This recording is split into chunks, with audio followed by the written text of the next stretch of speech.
Hello everybody, this is Howard the Teaser King coming to you with week 11, lucky 11 of the NFL. This should be a really strong week for me. As I've stated, I'm 95 and 21 just picking the pros with the 6 points, 82% for the whole year. I've got 3, 4, 5, 6, 7 weeks where I've only had 2 losers or 1 loser, picking 10, 11 games. It's unbelievable. It's all in the history. I don't make this stuff up. I don't have a reason to. I'm an analyst, so I analyze the games, and I get on nice streaks because I really have focused in where am I losing, and I analyze it and go, okay, I'm losing here, I'm losing there, why, and then I fix it. And that's what separates me. I'm very good at spotting talent, so I know a good player. If you listen to my draft videos, I said Jared Goff's terrible waste at number 1, and Connor Cook's sitting there that he's going to be good. Nobody's playing him. And then the kid at Houston, Brock Osweiler, was terrible.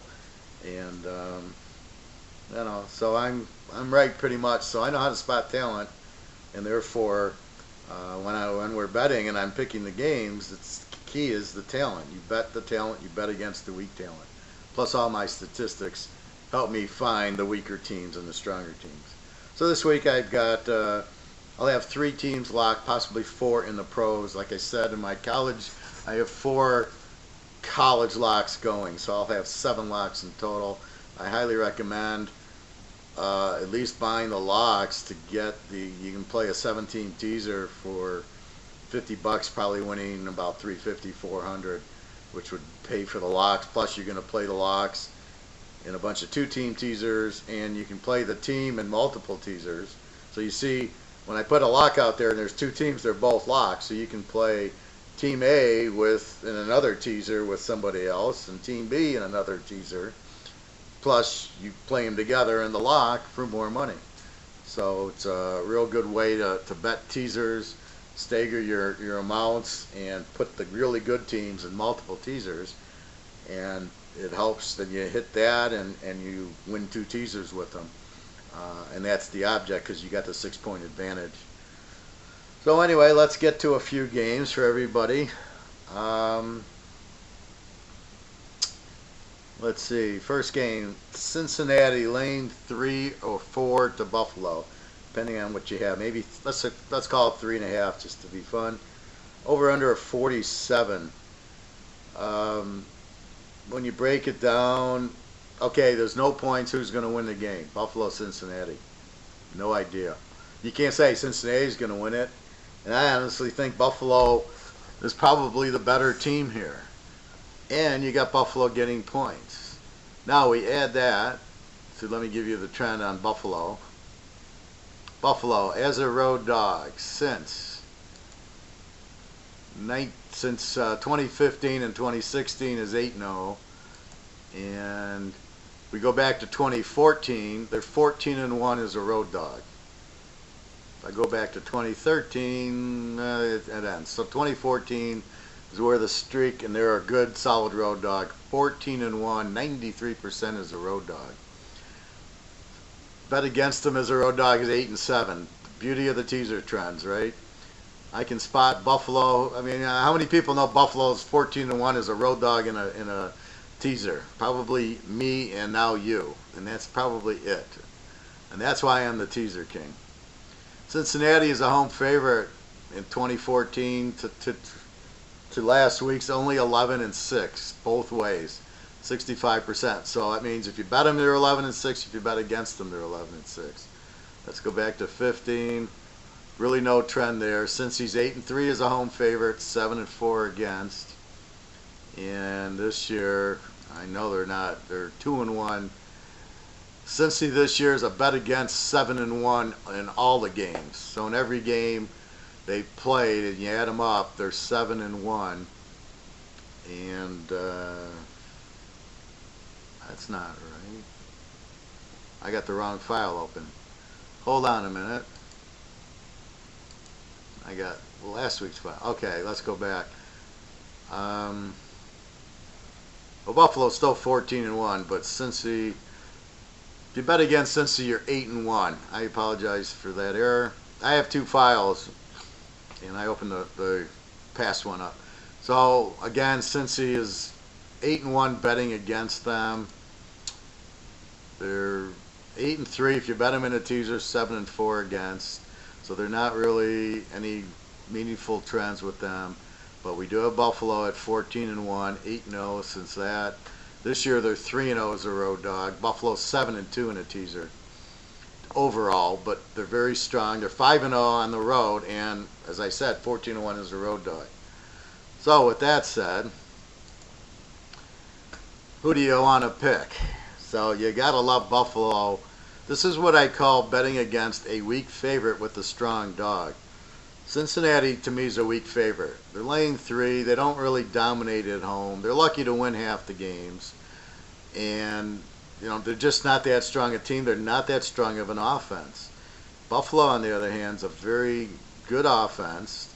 I mean, they're actually an over team now. They score a lot of points, even though they run the ball a lot.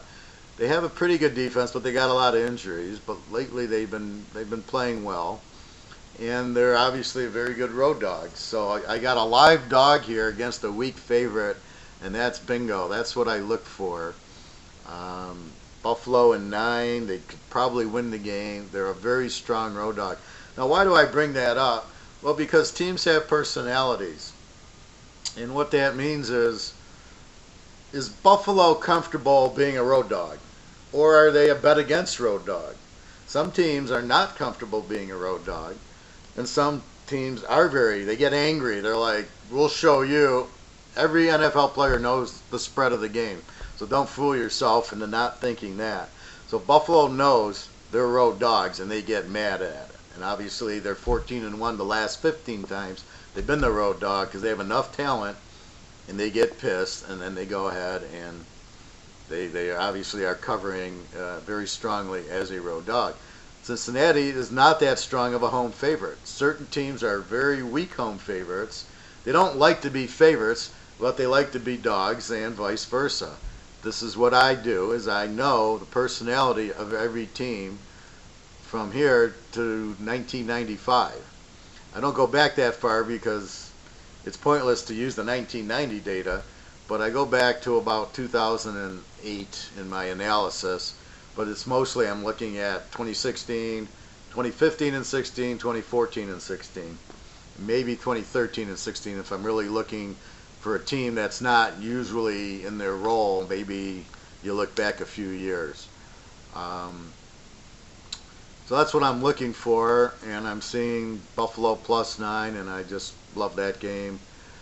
Like I said, I think Buffalo wins it. If Cincy does win it, they're not going to blow them out. They're not a very good offensive team this year. I can give you that. I'll give you some more little stats. Cincinnati only scores 20 a game and gives up 23, while Buffalo scores 26 a game and gives up 22. So I got a team that only scores 20 a game in Cincinnati versus a team like Buffalo who scores 26, and Buffalo's actually got a better defense, giving up 22, and they play New England twice already. So what you have is just a strong dog because they can score points, and they're very comfortable as a road dog playing a very weak home favorite in Cincinnati, who is not a power team. They're a low scoring team, which is even better. I mean, they're not going to score that much, and you're getting 9.5, 10 points with Buffalo. It's just absolutely exactly what you're looking for. Team 1 of the teaser, Buffalo +9. Team 2, I want to do this game real bad. New England laying 13 to San Francisco, over under of 51 or 51.5, somewhere in that neighborhood.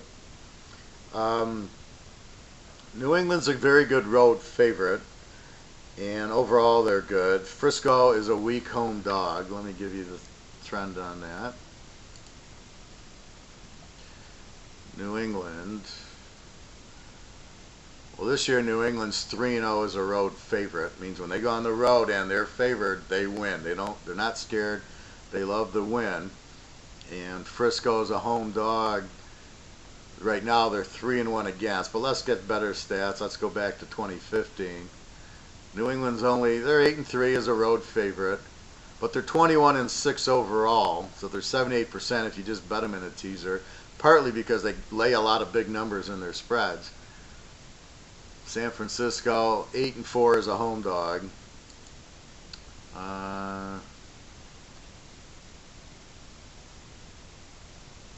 Let's see. How can that be?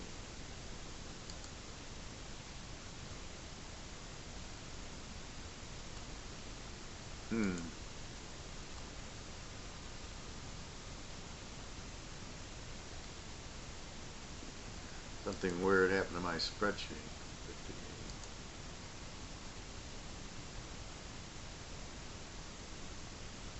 Well, anyway, there's not a huge trend there, but I do like New England.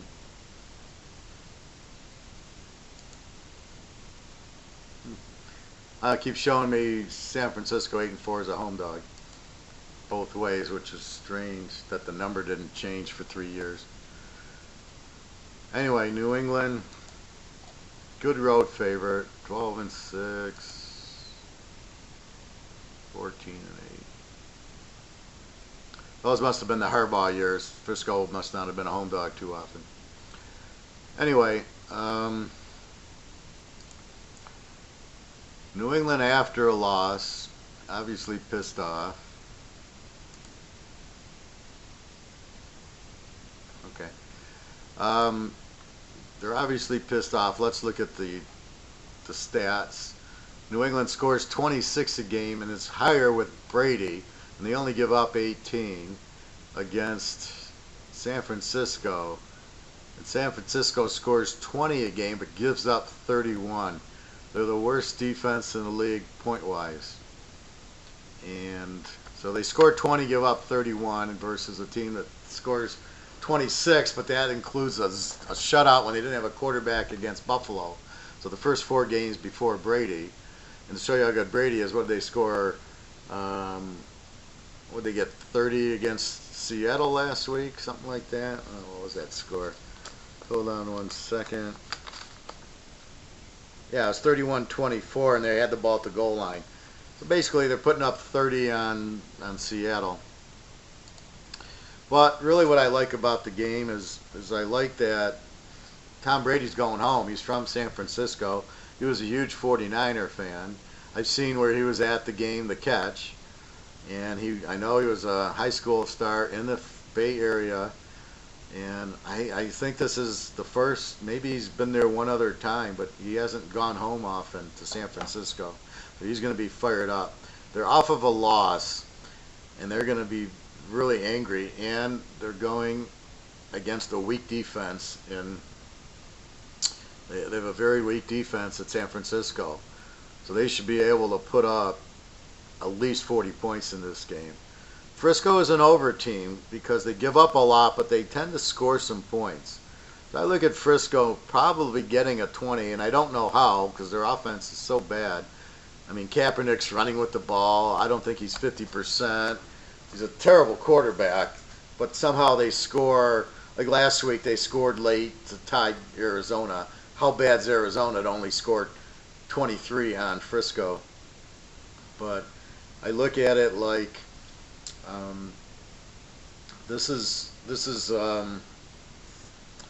you've got off a loss, New England pissed off, Brady going home against a team that has no defense in Frisco. I look for Brady to have a field day. I would say go over in the game because Frisco can score, and New England seems to be kind of weak against passing teams. And with Chip Kelly, he has somehow he's getting some offense out of this team, averaging 20 a game. So give 49ers 14 points. I'd say New England scores 40, maybe 35-40. Over under here is only 51, so you need 45. New England's going to put up probably between 35 and 40 of it. Frisco will get 14 of it, so 40-14 is a 54. Over under is 51, so you need 45. I think New England after a loss, Brady going home, I know Gronk's probably out, but they got enough firepower that it's okay. I mean, you'd rather have Gronk in there. And I'm just noticing a little weaker defense by New England. Like against Seattle, they let them pass the ball over. They had a two-man rush. It's like, what the hell are they doing? So I think Frisco will score a little bit here. I don't like in the NFL, like right now the line's 13, 13 and a half with New England. It's hard to lay more than 7 in the NFL, even with a team like New England. It just says I think they'll cover it. Like I just said, the score, right? Let's say 40-17. There you go, 57.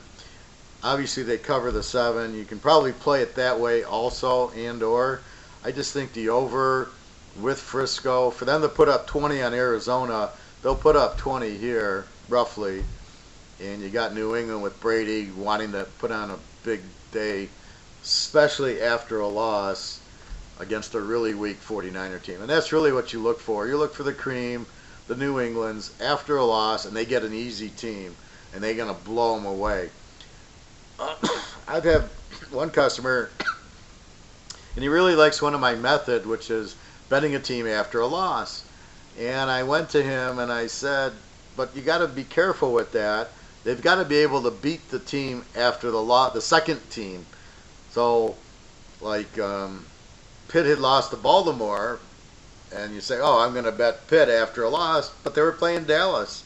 So you couldn't get all excited and jump on Pitt because they had to play Dallas last week after a loss.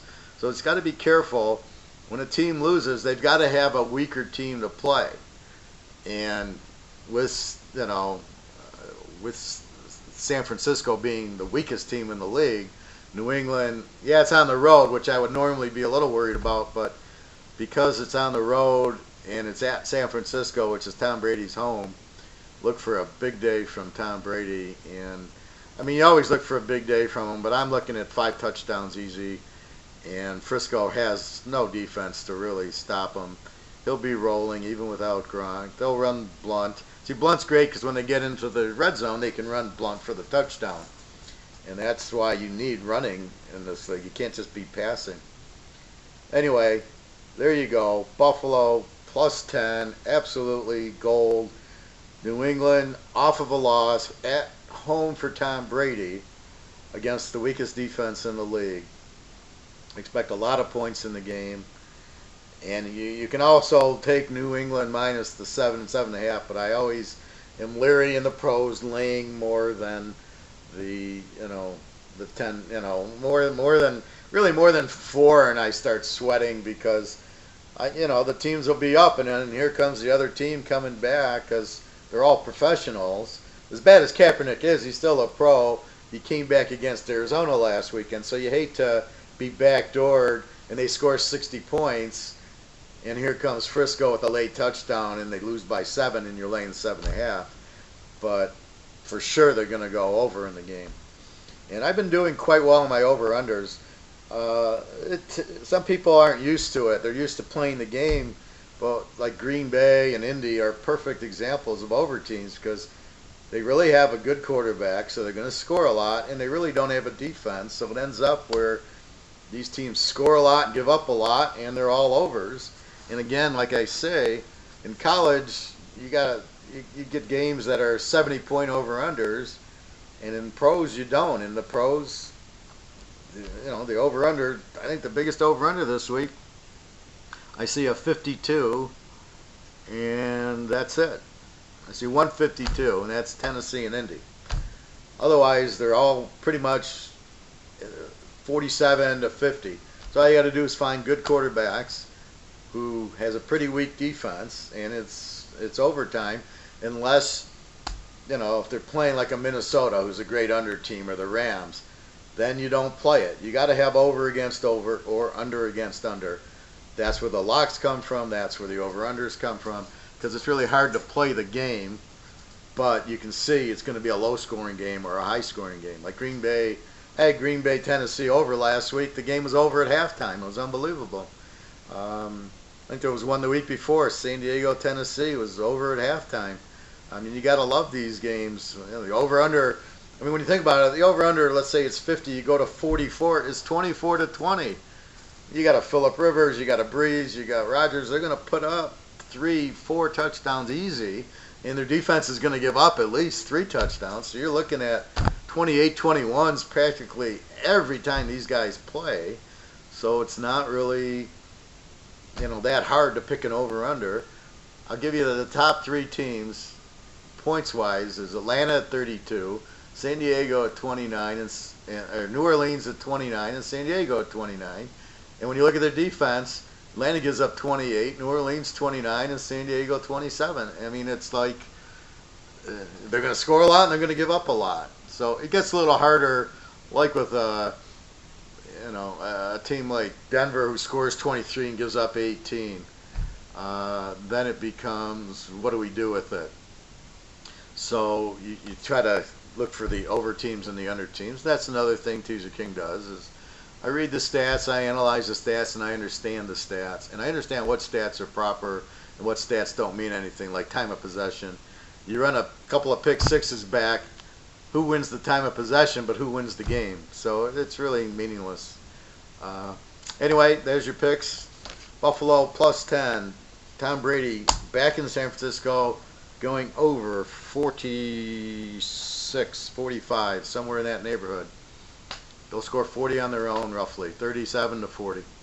All right, everybody, it's Howard the Teaser King.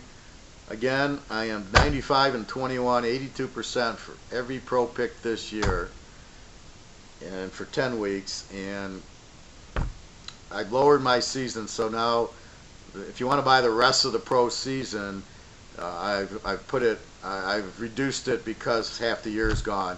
So it's very affordable as opposed to buying 100 a week. You can buy the whole season and it's not very expensive. Same thing with the locks. You get all the locks. Again, this week, probably 7 locks. For sure 6. I'll probably put the 7th one out there. I'm just trying to find a team to put it with. All right, everybody. Have a great week. If you need anything, contact me. I try to leave my email on these. Otherwise, just go to the site. You'll get my email. www.teaserking.com. And I look forward to this. Is between college and pro, this is a huge week. Last week was a real tough week, and I stated that. And I didn't play a lock in the pros. And people are like, why aren't you playing a lock? Because I don't automatically play one. But when I see one, I play it, as you can see from my history. So this week is super strong. So definitely recommend buying this week. Don't wait for me to get hot and cold because it's just like poker. Sometimes you don't get the cards. There's nothing you can do. Last week the cards were funny. The games just didn't really match up. This week the pros and the college are matching up perfectly. Very strong plays going. So good luck. And again, www.teaserking.com. Have a great weekend, everybody. I hope you make a lot of money. Thank you very much.